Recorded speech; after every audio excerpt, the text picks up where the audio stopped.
경제부총리와 야당 대표가 같은 날 기업 구조조정을 추진하겠다라는 이야기를 했습니다. 두 야당 대표는 야권에서 금기시돼온 기업 구조조정이라는 카드를 꺼내며 총선 이후 주도권 잡기에 나선 모습입니다. 정영호 스텝 리더십 연구소 대표 이종훈 정치평론가를 모시고 정치권 이슈 좀 더 자세하게 짚어보겠습니다. 안녕하십니까? 안녕하십니까? 네, 먼저 정영호 대표께 지금 두 야권에서 기업 구조조정 얘기를 꺼내 들었습니다. 보통 야권하면 노사관계에서는 아무래도 노조 측에 좀 더 힘을 실어주는 입장이기 때문에 그렇죠. 기업 구조조정을 하겠다라고 하면 이거 우리 당과는 안 맞는 거 아닌가 이런 생각이 들 수 있는 부분이거든요. 왜 네. 꺼내 들었을까요?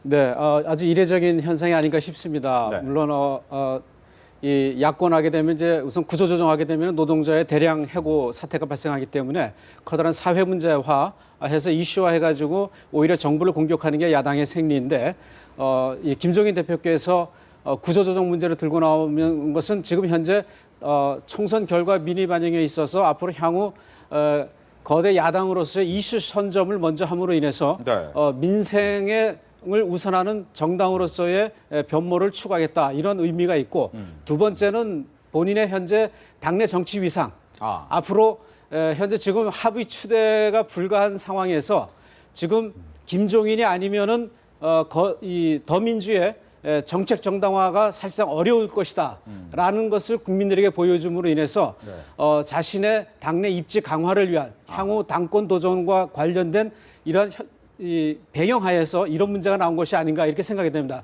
또 한편에서 이에 대해서 안철수 대표가 구조조정이 아니라 구조개혁을 해야 된다라는 것은 이슈 선점에서 밀렸어요. 이 문제에 관해서. 예. 그래서 지금 선명성 경쟁에 지금 뛰어들었는데 어떻든 야당들이 바뀐 모습을 보여주는 것은 매우 긍정적인 변화입니다. 총선의 민의를 반영한다는 측면에서. 그런데 이 문제는 앞으로 20대 국회에서 다뤄야 될 노동개혁 입법들과 연장선상에서 이 문제를 다뤄 나갈 때 앞으로 국회가 다당제 하에서 대화와 타협을 통한 경제 살리기에 하나가 된다 그러면 오히려 박근혜 대통령도 경제 문제, 민생 문제에 있어서는 야당과 이걸 빌미로 해서 적극적인 대화 모드로 가야 되지 않겠는가 하는 생각도 해볼 수가 있을 것 같습니다. 예, 이종훈 평론가께 또 네. 같은 질문이긴 합니다. 뭐 조금 전에 이제 이슈 선점과 당내 입지 강화를 위해서 이 구조조정 이야기를 했다라고 이야기를 했는데 이 부분에 동의하시는지요? 예, 그럼요. 그러니까 너희가 경제를 알아 지금 얘기를 하는 거죠, 김종인 대표가. 경제 전문가다 본인은. 예, 그 얘기입니다. 그러니까 당내에서 나만큼 경제하는 사람은 없지. 그러니까 내가 당 대표 되는 건 자연스러운 일이야. 지금 그 얘기를 좀 하는 거죠. 예. 그런데 사실은 이게 국민들 입장에서 보자면 때늦은 지금 논쟁 아닙니까? 이게 선거 동안에는 전혀 정책 이슈가 실종된 상태였잖아요. 없었죠. 그리고 강봉균 위원장이 사실은 그 새누리당 쪽에서 먼저 뭐 양적 완화 얘기라든가 부가가치세 증세 뭐 이런 얘기를 이제 꺼내지 않았습니까? 화두를. 근데 그 당시에는 김종인 대표가 피했어요. 네. 오히려 그 논쟁에 적극적으로 뛰어들지 않고 그랬다가 이제서야 이제 이 논쟁을 시작하는 이것이 과연 정상이냐. 그러니까 사실은 총선 국면에서 이미 이 경제 정책과 관련한 얘기들을 치열하게 좀 서로 논쟁을 좀 벌였어야 되고 그걸 가지고 사실은 국민들에게 평가를 받는 이런 게 좀 필요했는데 이제 선거 끝나고 나서 뒤늦게 그것도 정치적인 목표 내지는 목적이 다분히 의식된 그런 상황에서 이런 문제 제기를 하는 것 그런 것은 국민들이 보기엔 좀 안타까운 대목이죠. 근데 이종훈 평론가께 한 가지를 더 질문을 드리게 되면 네. 그 부분 같은 경우에 말씀하신 것처럼 내가 경제 전문가다, 당내에서 입지를 좀 강화하겠다 이런 생각을 한다면 문제는 좀 지지해 줄 사람들이 있어야 되는데 더불어민주당 내 색깔 자체가 과연 지지를 해줄 수 있는 부분이냐 오히려 불협화음이 나오진 않을 것이냐라는 우려는 있습니다. 이 부분 어떻게 될까요? 네. 그러니까 당의 주인은 어찌됐건 이번 그 총선 과정을 통해서 확실히 친노 친문으로 지금 이제 정리가 된 거 아니겠습니까? 네. 이런 상태에서 이제 이 사람들 입장에서도 고민을 좀 하긴 할 겁니다. 그러니까 과연 그 친노 친문, 이른바 운동권 색채를 그대로 가져갈 것이냐, 아니면 이제 수권 정당이 고지가 바로 저 앞인데 그걸 위해서 정말로 이제 뭐 경제 정당 또 안보 정당 이런 모습을 좀 갖춰갈 거냐 하는 대목인데 이 부분과 관련해서 사실은 김종인 대표가 이미 가닥을 잡고 먼저 선제적으로 치고 나온 거죠. 네. 그러니까 당신도 수권 정당으로 가려면, 대한 정당으로 가려면, 그리고 정권 교체를 하려면 더 이상 반대만 하는 경제 정책에 대해서 너무 선명성만 강조하는 것으로는 안 된다라는 얘기를 지금 하고 있는 거죠. 자, 이 부분과 관련해서 당내에서 과연 지금 이 국면에서 친노 친문 가운데서 설령 생각이 다르다 하더라도 누구도 그건 아니다. 김종인 대표가 지금 방향을 잘못 잡고 있다라고 이야기할 사람은 당분간은 없지 않을까 이렇게 생각을 합니다. 네. 그렇다면 이제 정용호 대표께 문제는 이제 새누리당에서 이슈 선점, 어떻게 보면 지난 대선과 총선에서는 2012년에 있었던 대선과 총선에서는 바로 김종인 대표의 경제 민주화 때문에 경제 이슈에 선점이 있었단 말이죠. 네. 하지만 이번에 뺏겼습니다. 어떻게 해야 될까요? 지금 새누리당에서 이슈를 내세울 만한 게 지금 없습니다. 네. 지금 총선 패배의 충격에 그 늪에서 아직도 빠져나오지 못하는 상태 속에서 지금 이슈 선점과 파이팅 자체에서부터 지금 소외된 그러한 정당의 모습을 우리들에게 보여주지 않겠습니까? 그러나 이제 하루빨리 비대위 체제를 정상화시켜서 야당에서 제기하는 이슈들에 대해서 이제 집권 여당으로서 좀 새로운 모습을 보여주면서 이 집권 여당이 갖고 있는 박근혜 정부를 살리기 위한 마지막 작업에 있어서 새로운 정책 이슈들을 개발하고 특별히 지난 총선 기간 중에 양적 완화를 비롯해서 강봉균 선대위원장을 통해서 네. 다양한 그 정책 이슈들을 개발을 해냈는데 그것들을 이번 20대 국회에서 야당과 같이 협의를 통해서 잘 펼쳐나간다 그러면은 새누리당도 새로운 또 정책 정당으로서의 20대 국회에서 역할 기대해 볼 수 있을 것 같습니다. 예. 뭐 어떻게 보면 이제 큰 그림에서는 기업 구조조정 얘기하니까 노동개혁 4법을 포함해서 잘 될 것 같다라는 생각은 물론 들겠지만 과연 잘 되겠습니까? 어떻습니까, 평론가님? 쉽지 않죠. 그러니까 지금 야당이 지금 만만찮게 지금 치고 나오지 않습니까? 이런 상태에서 지금 새누리당은 어떻습니까? 당내 지금 싸움하느라고 지금 정신이 없어요. 이런 상태로 해가지고 과연 대선에 제대로 임할 수 있을까 이런 좀 걱정까지 좀 드는데 사실은 이번에 김종인 대표라든가 안철수 대표가 저렇게 경제 이슈를 들고 나옴으로 해서 저는 국가적으로 굉장히 일단 다행이다라는 생각을 합니다. 사실은 경제가 지금 굉장히 심각한 상황 아닙니까? 자, 그리고 이제 뭔가 대안을 찾아야 되는 것이고 뭔가 넥스트 비즈니스를 국가적으로도 찾아야 되는 이 시점에서 일단 경제 문제를 중심으로 해서 논쟁이 붙는다라는 것은 굉장히 긍정적인데 자, 이렇게 되면 사실은 새누리당도 이제 비대위 체제를 어떤 형태로 가져가야 될지 또 대선을 어떤 식으로 그림을 그려야 될지 사실은 답이 나오는 겁니다. 예. 결국은 경제 문제거든요. 민생 문제고. 자, 그렇게 본다면 비대위원장을 다시 뽑는다라고 했을 때 어떤 인물로 데려와야 되겠는가. 그러니까 김종인에 대적할 만한 인물이 필요해진 거 아니겠습니까? 그러니까 뭐 당내 관리형, 위기 관리 정도 그런 정도 수준의 비대위로는 이제 힘들다라는 것이 사실상 또 규명이 된 거나 좀 다름이 없다라고 봅니다. 예. 그래서 뭐 차기 원내대표가 뭐 비대위원장을 맡아서 그냥 뭐 차기 전당대회까지만 그냥 이렇게 릴리프 해주는 구원투수 역할만 하는 그런 정도의 개념으로 생각했다가는 좀 큰일 난다. 어쩌면 대선에서도 굉장히 위험해질 수 있기 때문에 사실은 비대위를 투 트랙으로 그러니까 원내 정당하고 별도로 사실은 뭐 과거 박근혜 대통령이 경제민주화를 기치로 내걸고 총선 대선으로 그냥 연이어서 쭉 나간 그 전례가 있듯이 그런 정도의 비대위를 지금 구상을 하지 않으면 안 될 것이다 이렇게 생각합니다. 네, 말씀하신 것처럼 이번 선거를 통해서 진쪽, 즉 새누리당에서도 당권을 좀 새롭게 하기 위해서 비대위원장이나 새로운 당대표를 외부에서 좀 수혈하자라는 얘기가 나옵니다. 아마 김종인 효과 때문인가 아닌가 생각이 드는데 근데 문제는 안철수 대표 역시도 외부 추대 가능하다 뭐 이런 얘기를 해서 또 당내 여러 가지 입지를 많이 얘기를 받았단 말이죠. 외부 수혈이 정말 효과가 있어 보입니까? 어떻습니까? 일단 더민주를 놓고 볼 때는 외부 수혈이 일단은 절반의 성공 이상의 효과는 가져왔죠. 그렇다면 새누리당의 경우에 있어서는 지금 친박 비박의 대결 또 멀리 가서는 뭐 친박 친이 이런 뿌리를 가지고 대결 구도 하에서는 지금 자체적으로 정화 능력이 없습니다. 지금 일부 소장파와 또 일부 개혁파 의원들이 이른바 정풍운동을 주장하고 있지만은 그러나 자체 내에서의 리더십을 통해 가지고 이 상황을 극복해 나갈 수 없다는 그러한 측면에서 본다 그러면 지금 외부에서 강력한 그러한 어떠한 이 힘을 가지고 들어오지 않으면은 지금 새누리당의 그 내부 사정을 정리하기는 상당히 어렵지 않겠는가.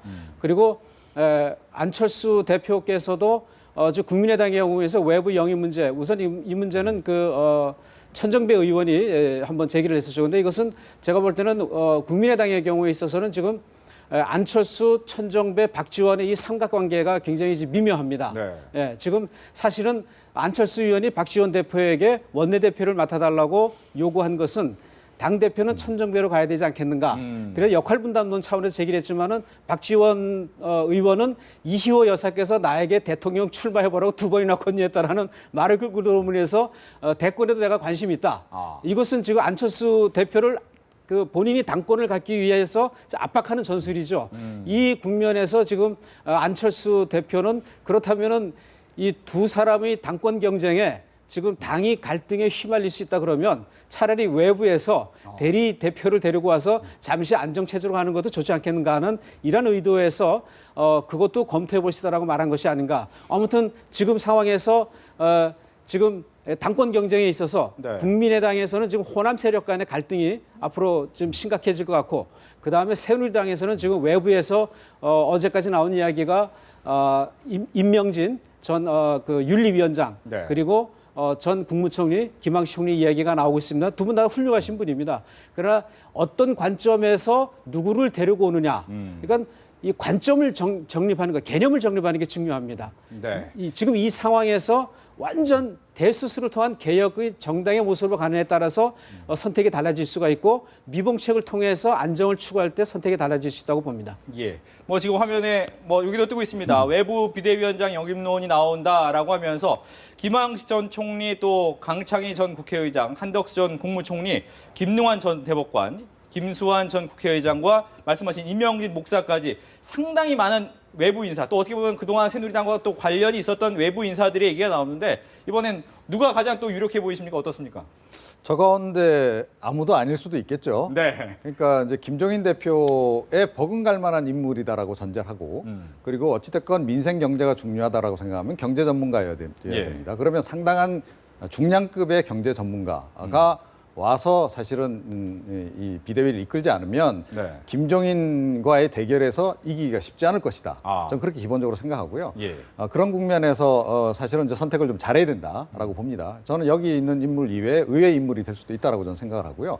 그리고 비대위를 아까도 말씀드렸듯이 전당대회를 사실 좀 뒤로 미루더라도 당의 전체적인 혁신과 더불어서 정책 역시 완전 면모를 일신하는 그런 정도로 생각한다면 수술 기간이 조금 더 길게 가는 것도 전 나쁘지 않다라고 생각합니다. 근데 이제 원유철 원내대표 같은 경우에 최대한 좀 빨리 이제 네. 끝내가지고 가겠다는 거 아니겠습니까? 그렇죠. 그러니까 원내 정당은 별개죠. 네. 그러니까 원내 대표를 선출을 하고 원구성을 하고 이거는 별도의 트랙으로 가고 중앙당을 제가 말씀드리는 겁니다. 전당대회라고 하는 것은 당 대표를 뽑는 거 아니겠어요? 네. 그거는 조금 뒤로 미루더라도 사실은 대수술을 하고 그 당 대표를 뽑아도 된다. 그리고 차기 당 대표의 가장 중요한 역할은 역시 대선 지원 아니겠습니까?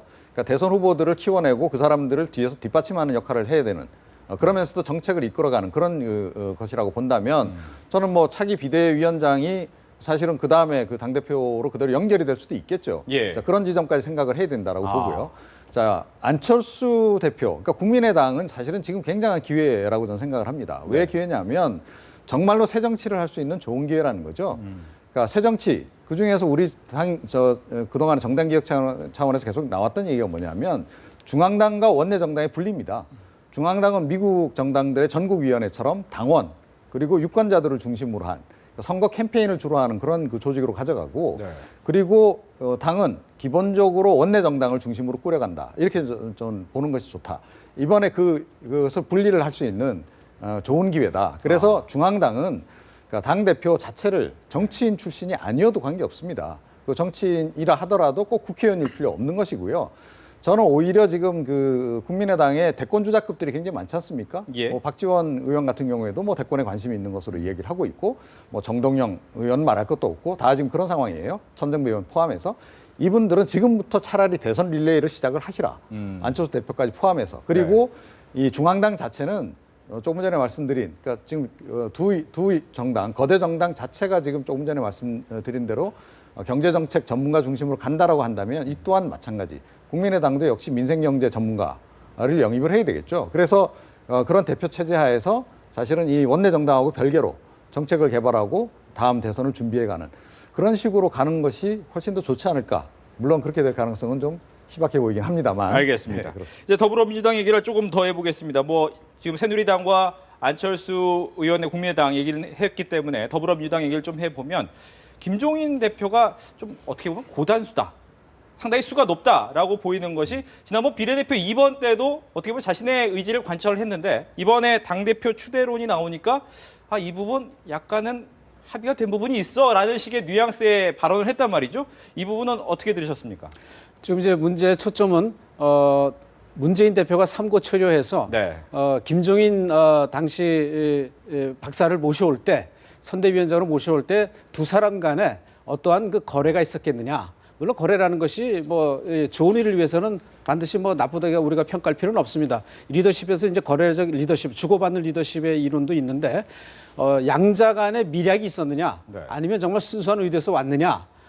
우리가 사실 뭐 전자의 경우로 해석을 하겠죠. 근데 지금 김종인 대표께서 굉장히 이제 고단수의 지금 정치를 지금 하고 계시는 겁니다. 비례대표 파동 났을 때는 뭡니까? 당신 나를 찾아왔을 때 비례대표 2번을 약속해놓고 네. 지금 나를 이렇게 몰고 가면 어떡하느냐. 그래 한번 이제 으름장을 놓은 거고. 그래서 문재인 대표가 양산에서 부랴부랴 올라와서 다시 미안하다고 사과를 하면서 대선 때까지 당을 지켜달라. 예. 이렇게 요청을 했어요. 김종인 대표가 문재인 전 대표에게 어떤 약속이 있었다라는 식으로 이야기했던 부분 그리고 어떤 의미였는지에 대한 얘기를 듣겠습니다. 김종인 대표의 당권에 대한 의지가 굉장히 강하다라는 것을 지금 보여주는 것이죠. 그래서 문재인 대표와의 관계에 있어서 심리적인 압박 전술을 쓰고 있습니다. 그래서 이번에 제2기 비대위의 구성에 있어서도 손학규계 인사들과 자신의 인사들을 중도적인 인물들을 집중 배치함으로 인해서 네. 차기 당권을 장악해가고자 하는 그러한 의도에서 그러한 이야기들을 꺼내는 것이 아닌가 생각됩니다. 알겠습니다. 이렇게 해서 오늘 두 분과 함께 정치 이슈에 대해서 자세히 알아봤습니다. 오늘 이야기 잘 들었습니다. 네, 감사합니다.